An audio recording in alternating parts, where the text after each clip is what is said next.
ইরানে হামলা চালিয়েছে ইসরায়েল। ইরানে একটি ইসরায়েলি ক্ষেপণাস্ত্র আঘাত হেনেছে বিসিবির মার্কিন সহযোগী সিবিএস নিউজকে এমন তথ্য জানিয়েছেন দুইজন মার্কিন কর্মকর্তা। সিরিয়ার দক্ষিণাঞ্চলের দারা প্রদেশে হামলা চালানোর খবর পাওয়া গেছে। হামলার পর কয়েকটি শহরে বিমান চলাচল স্থগিত করা হয়, তবে ইরানের রাষ্ট্রীয় গণমাধ্যম বলছে বেশ কিছুক্ষণ বন্ধ থাকার পর তেহরানের প্রধান বিমানবন্দরে বিমান ওঠানামা শুরু হয়েছে।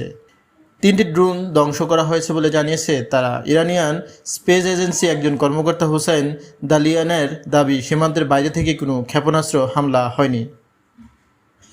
এক এক্সপোস্টে মিস্টার দালিয়ান লিখেছেন, ইসরায়েলের কয়েকটি ড্রোন উড়ানোর ব্যর্থ এবং হাস্যকর চেষ্টা চালিয়েছে। ভূপাতিত করা হয়েছে ড্রোনগুলোকে। এদিকে সিরিয়ার দক্ষিণাঞ্চলের দারা প্রদেশের সামরিক বাহিনীর অবস্থান লক্ষ্য করেও বিমান হামলা চালানো হয়েছে বলে দেশটির রাষ্ট্রীয় নিয়ন্ত্রণ গণমাধ্যমগুলো জানিয়েছে। অন্যদিকে ইসরায়েলি গণমাধ্যমের খবরে বলা হয়েছে বেশ কয়েকজন ঊর্ধ্বতন সামরিক কর্মকর্তা শুক্রবার সকাল থেকে তেল আবিবের সামরিক সদর দপ্তরে অবস্থান করছেন।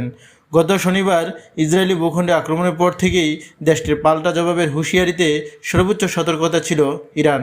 খবরটি শেষ করলাম। আসসালামু আলাইকুম।